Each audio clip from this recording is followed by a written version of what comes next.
Ким мен татар булмагач деген шигар астында чыгыш ясаячаклар алар. Алар чынлап та барсы да менә милли җанлылар. Бу инде бөтен дөнья татар конгрессының Нурлат җирлегендәге менә шушы конгресс бүлекчәсе инде. Ул бүлекчәдә бит инде безнең Аккалфак оешмасы да эшләп килә. Һәм шулай ук инде Нурлат муниципаль районының мәдәният бүлеге дә инде. Без инде аннарысын автоледи дип куйдык инде. Һәм замана хатын-кызы да дип куйдык. Без бит аларны автоледи буларак кына күрсәтәсебез килми.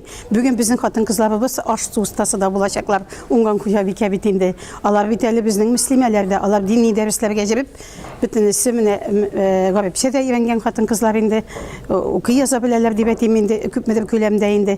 Шулай ук инде граф-гадәт йолаларны тотып яшәүчеләр, аннарысын монда безнең берничәсе инде тип йорт киленне, ул да бит инде бик актуаль бүгенге көндә.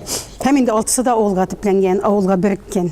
Замана хатын-кызының яшендәй яшнәгәне, баскан җирдән ут чыгарып, яшим дип яшәгәне. Бәйгедә менә шундый бар яктан да килгән авылда үрнәк гаилә булып яшәүче 2-3 бала үстерүче 6 хатын-кыз катнашты. Төрле һөнәр ияләре алар, стажлы машина йөртүчеләр. Земфира Ярулина арада иң тәҗрибәлесе, Аккалфак оешмасы әгъзасы. Мин инде рульдә 19 ел йөрим. Минем АБС категорияләре грузовой машинада йөрергә дә туры килде.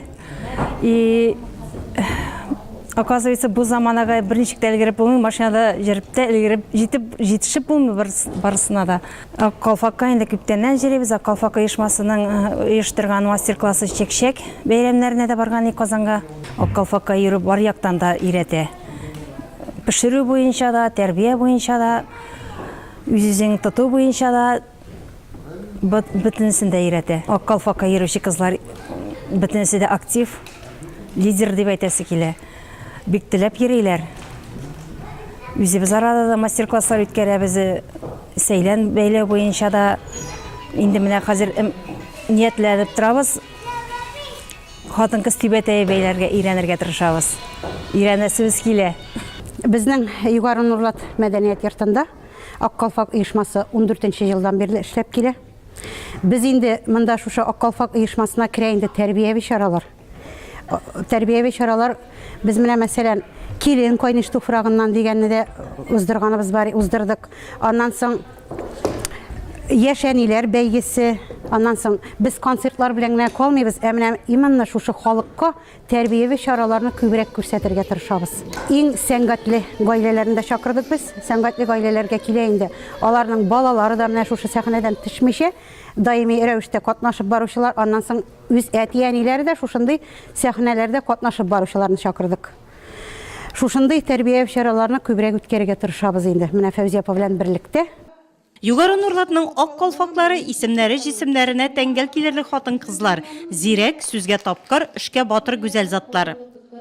Мин машинаның моторын кешенең йөрәге белән тиңләр идем. Үзебездә бит олыгайган булса да, җитез, җиңел сөякле әбигабайларны күргәч, аның йөрәге 18дә дип әйтәбез. Менә машинаның моторы белән дә шулай ук дип уйлыйм. Әгәр аны карап, майлап, тәрбияләп торсаң, ул бик яхшы эшләячәк. Аның тышкы кыяфәте инде таушалган булса да. Бөтен дөнья татар конгрессы Нурлат бүлекчәсе бүген Югары Нурлат авылында бик матур кичәгә җыелдык. Без бүген инде кичә хатын-кызларыбызга, гүзәл кызларыбызга багышланган. Безнең хатын-кызларыбыз инде гаилә учагын саклаучылар, балаларны тәрбияләр, безнең балаларыбызны тәрбияләр. Без беренче максат итеп куябыз инде үзебезне телле сакларга, үзебезнең татар телен балаларыбызга өйрәтергә, гаиләдә сөйләшергә, тәрбияләргә, үзебезнең граф-гадәтләрне аларга сеңдерергә. Алар машина руле артында үзләрен иркен тоталар, теләсә нинди хәлләрдә югалып калмыйлар. Аны тамашачы экраннардагы роликларда күрде. Бәйгедә милли ризыкларга да өстенлек бирелде. Һәр катнашучы үзе пешергән камыр ризыгын шигъри юллар аша тәкъдир итте. Әни белән икәүләшеп юкап пешердек менә. Йотканчы эре бетә тидерсәң иренеңә. Татарның үз милли ашы, һәр милләттә ул юк. Тутырган тавык ашаган, атна буе булыр тук. Табынның бер яме булмый, тамак туймый бәлешсез. Әни пешереп торганда бер кем калмас өлешсез.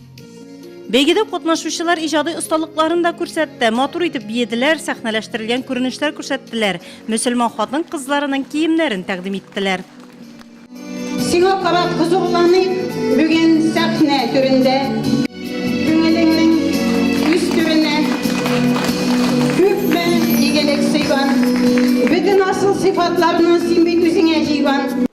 Катнашучыларны котларга сәхнәгә авылдашлары да күтәрелде. Ак калфатның җирле бүлекчәсеннән бүләк иңнәренә яулык ябылды. Җиңүчеләр иң оста, иң зирәк, иң җитез, иң тапкыр, иң кәттә, иң шибәр номинацияләре буенча билгеләнде. Югары нурлы талантларга бай. Кичәдә үз эшчән сәнгатьтә катнашучыларны авылдашлары көчле алкышларга күмде.